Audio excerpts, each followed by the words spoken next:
आज माजी पंतप्रधान अटल बिहारी वाजपेयी यांची पुण्यतिथी आणि त्यानिमित्तानं अटलजींची एक आठवण। टोकाचे विरोधक असले तरी एकमेकांची विचारपूस करण्याची, आदर करण्याची संस्कृती भारतीय राजकारण्यांनी जपलेली आहे आणि त्यात अटलजी हे असे नेते होते की ज्यांचा केवळ भाजपच नाही तर विरोधी पक्षांच्या नेत्यांनीही कायम आदर केला।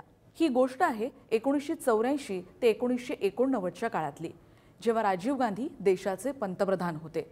वाजपेयींना त्या दरम्यान किडनीच्या आजारानं ग्रासलं होतं आणि त्यावेळी या आजारावर उपचार भारतात उपलब्ध नव्हते आणि उपचारासाठी अमेरिकेला जाण्याची पैशांची व्यवस्था करणं त्यांना शक्य नव्हतं। राजीव गांधींना याविषयीची माहिती कळली आणि त्यांनी वाजपेयींचा संयुक्त राष्ट्रात जाणाऱ्या शिष्टमंडळामध्ये समावेश करण्याचा निर्णय घेतला।